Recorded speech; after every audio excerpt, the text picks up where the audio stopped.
let's now talk about the hearing in the top court that will be taking place. Remember, it was the Bengal government filed an affidavit right after the banning of the movie in its state, and the filmmakers had challenged it in the Supreme Court. Now, filing an affidavit where the West Bengal state government claims that the film is likely to cause clashes and could also lead to communal disharmony. And not just that, the state also goes on to claim in its affidavit that the film is based on manipulated facts and its preemptive ban has prevented an Akola-like situation. What happened in Maharashtra, it has prevented such kind of a situation happening in West Bengal. Meanwhile, the Tamil Nadu government has also filed an affidavit claiming that the exhibitors have stopped screening the films themselves due to a poor response from the audience, and the state cannot do anything to increase audience patronage. But this begs the question, is the film that is doing well across the country only somehow having poor patronage in Tamil Nadu, or is this just a flimsy response to cancel the film? Vipul Shah ji, you really think, आपको ऐसा लगता है कि जो लोग इसे propaganda कह रहे थे वो आज के बाद बंद कर देंगे? क्योंकि ये ऑल आउट एक पॉलिटिकल वॉर बन चुकी है।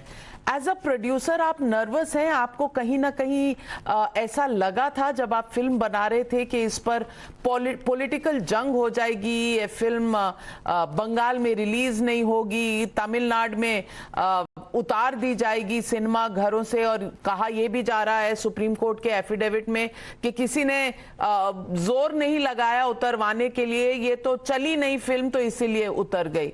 तो आपको लगता है कि ये जो क्रिटिक्स हैं आपके, जो 32,000 और 3 के बीच में जो सच्चाई को कहीं ना कहीं डुबाने की कोशिश कर रहे हैं, वो अब सेटिस्फाइड हो जाएंगे? नहीं, वो तो देखिए, हर एक को अपनी जो लाइन जिसने ली है वो उसी पे चलते हैं। किसी से हम बदलाव की उम्मीद तो सिर्फ और सिर्फ हम प्रेक्षकों से कर सकते हैं कि ये प्रेक्षक अब इस मुद्दे को शांत ना होने दे। इस मुद्दे की सच्चाई अब बियॉन्ड डाउट है, एटलीस्ट हमारे लिए। इन लड़कियों ने भी कह दिया कि इस फिल्म का एक एक शॉट, एक एक सीन सच्चा है, उनकी जिंदगियों के हिस्से हैं इस फिल्म के अंदर। Everything about the film is true.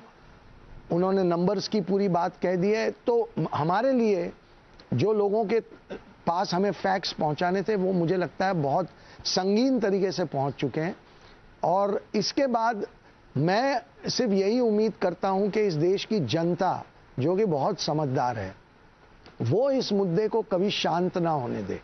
हम इतना इस देश के लिए, हम अपने लिए, हमारी बच्चियों के लिए ये करें कि अब ये मुद्दा कभी भी शांत ना हो।